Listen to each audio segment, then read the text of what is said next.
pasti terjadi. Nah itu pasti. Ini kan sudah diceritakan di bait kan. Saya mengolah dari apa yang dikatakan leluhur dan saya teropong dari panca indera ketujuh tadi. Terus saya sesuaikan dengan teka-teki yang logika. Gunane otak kan digunakan mikir nalar kan, mikir rasional kan. Jadi orang mikir misalnya leluhur kayak petunjuk ini mau ditompo secara irasional, tapi tidak bisa merasionalkan, kan gitu. Makanya yaitu tadi pertama akan berganti dengan namanya itu tadi, kedua pedoman. Nah, ketiga nanti bendera juga ganti mas. Dirubah juga mas? Iya. Kalau lambang negara juga. Jadi kan selama ini jadi di Indonesia pernah mengalami kemakmuran. Ya mas, pernah mengalami kemakmuran selama negeri Indonesia ini, selama Mataram ke sini dan berdirinya Indonesia pernah mengalami kemakmuran. Ya, kalau ya rakyat kecil ya, sampai sekarang ya belum mas, belum mas. Belum. Kadang-kadang ya mas, ini misalkan ini sebuah kain ya, barat ini sebuah kain ya, kain ini dibikin bendera oleh suatu negara, kain ini menjadi sakral ya. Kan bendera itu akhirnya jadi sakral karena menjadi suatu keyakinan banyak orang. Gara-gara jadi keyakinan banyak orang jadi sakral, hanya sebuah lambang. Nah, bendera Indonesia kan merah dan putih. Ya, saya tadi nyeritake apa? Banyu putih saka ing bapa, banyu abang saka ing biyung. Banyu putih ngejo wantah manjing ing pangkonane ibu. Abang. Lah bendera Indonesia sing dipangku sing ndi, Mas? Abangnya apa putih? Abang. Kleru ya. Itu sungsang kan. Makanya kenapa alasannya seperti itu? Dari secara naluri alam itu sangat berpengaruh mas. Kudune putih ini dhuwur abange ning ngisor. Berarti selama ini yang dipakai Indonesia salah mas ya? Hal yang tidak disadari selama ini itu. Kadang-kadang itu hanya lambang negara loh ya. Yang merah itu di bawah. Seharusnya merahnya di bawah. Makanya Polandia itu bener. Polandia gak makmur negara nih. Dia walaupun hanya sebuah warna dan kain loh ya. Itu pengaruh mas, karena menjadi lambang hanya sebatas kain, jika menjadi suatu banyak keyakinan orang itu menjadi sakral. Nah ini mas, kalau misalkan ini kan benderanya kan merah putih.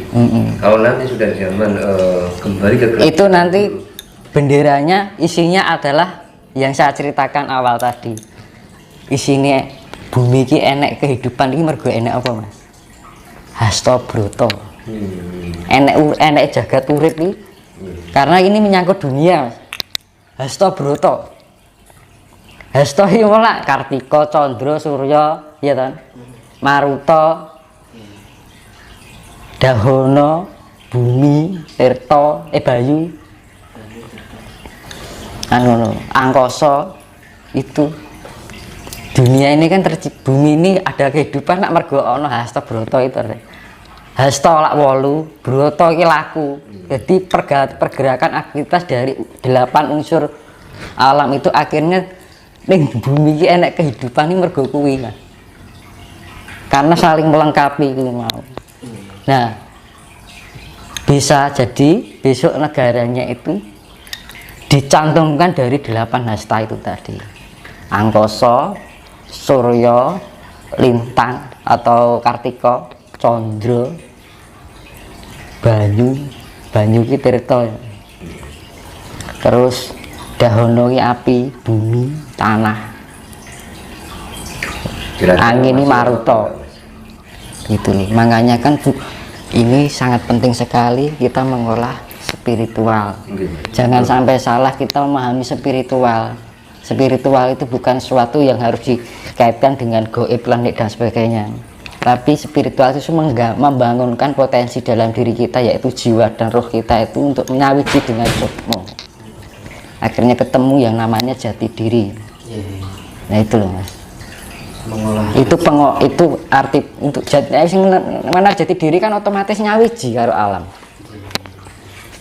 Itu makanya kan artinya biar selamat yaitu kita harus bisa nyawiji dengan alam semesta itu dan gitu. Nah ini berkaitan dengan penciptaan awal mula bumi diciptakan hingga kehidupan di bumi ini dilebur. Itu sifatnya api kan sifatnya menciptakan dan memusnahkan atau melebur kan gitu. Makanya api itu kan kalau diibaratkan dewa Brahma. Banyak saya jelaskan dewa dulu ya. Dewa itu apa toh? Kan pada bingung dewa itu enak ora toh? Kan pada bingung toh. Jadi sampai saat ini kan jadi mitosan itu. Mitos kenapa dinamakan mitos? Karena sesuatu yang belum ditemukan secara rasional kan. Nah, dewa itu adalah manifestasi dari sifat alam. Misalkan bulan itu bisa termanifestasi dalam bentuk sosok, yaitu ya wujud yaitu yang disebut dewa. Makanya disebut karena bulan itu sifatnya wanita Dewi Condro. Nah, ada dewa Brahma itu manifestasi dari sifat api, dan itu bisa wujud secara gaib. Yus kaya wong kan gitu. Dari sifat ini memberikan manifestasi dalam bentuk wujud kan ngono. Nah akhirnya iki disebut dewa. Gitu kan pada bingung dewa iki penek to kan. Iki apa to jane kan ngono kan bingung. Itu adalah manifestasi dari sifat alam. Nah bintang itu widodari. Beneran mau widodari ning langit ning kayangan ana widodari. Iki ya asine bintang-bintang itu lho. Lintang atau Kartika, mula jenenge wong jenenge Kartika mesti wedok to. Nggih. Wulan atau Candra. Wulan jenenge. Wulan mesti wedok kan. Surya mesti lanang kan gitu. Mas berarti sejatinya kayak seperti bidadari itu manifestasi dari alam juga, tapi bisa terbentuk dalam wujud. Sifat alam itu terbentuk termanifestasi dalam bentuk wujud kan gitu. Akhirnya orang menggambarkan seakan-akan seperti manusia. Nah, karena apa? Itu kepekatan sifat itu terbentuklah seperti sosok yang disebut dewa. Jadi karakternya itu sesuai dengan sifat-sifat alam yang dimiliki oleh dewa tersebut kan ngono. Ya, dewa Brahma itu kan dewa api. Nah, maunya bumi kira mau koyo lahar tok bumi tok kan itu permukaannya. Nah, akhirnya datanglah embun ini mudun. Embun ini gambarannya Wisnu. Nah, yang langit lagi kebak embun teman. Iya. Wisnu ini kenapa dilambangkan biru? Kenapa kira-kira? Ini langit, gambarannya langit. Iya toh. Langit itu kan iso dadi kitab buri kan mergo nek kumpulan dari embun-embun itu. Lah api yang bulat-bulat itu dengan turunnya embun, jadi kan adem loh. Akhirnya jadi lemah. Terus akhirnya terkumpul terus nanti berjuta-juta tahun. Soalnya 1 tahun zaman dahulu itu sama juga 1000 tahunnya sekarang kan ngono loh.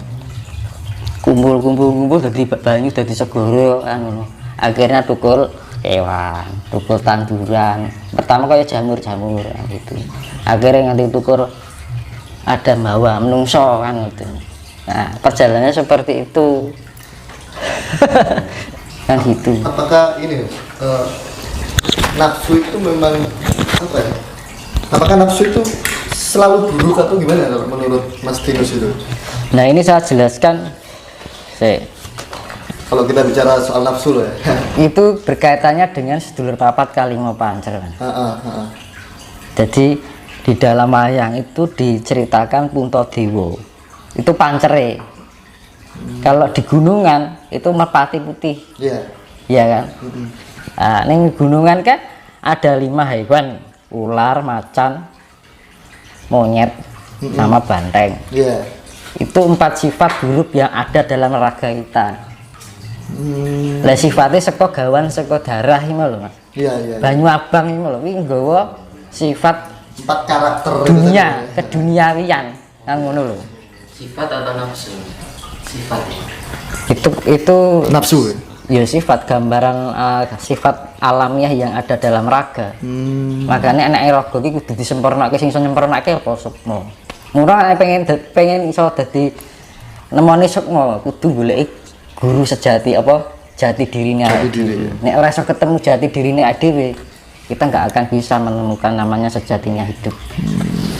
Itu dari penjabaran dari nafsu tadi ya. Nah, nafsu makanya kan dibilang pancer iki ning tengah lho Mas. Ora ning pinggir, ora ning ngarep, ora ning mburi, ora ning isor, ora ning dhuwur, nah ning tengah. Berarti sifatnya penyeimbang. Penyeimbang.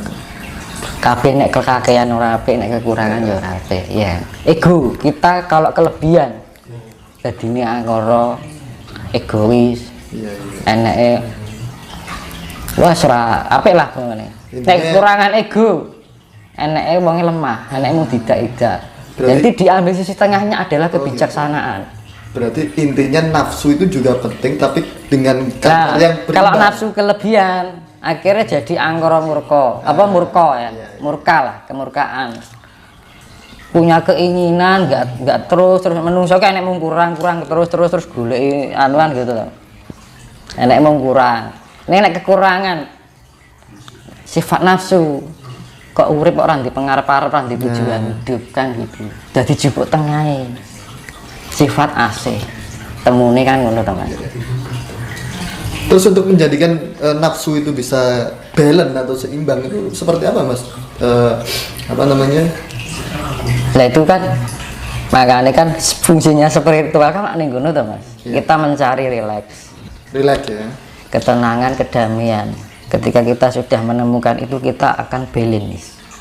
Kita seimbang, lebih bisa mengontrol diri. Jadi kita meningkatkan tingkat kesadaran. Dhewe nek arep nglakoni salah ki kaya sadar, oh iya aku ki kleru ya. Nah, itu ya namanya sadar. Berarti Mawas diri. Berarti pada dasarnya semua orang itu punya kesadaran, baik itu dilakukan secara sengaja dan tidak sengaja, kesadaran itu berarti ada, Mas.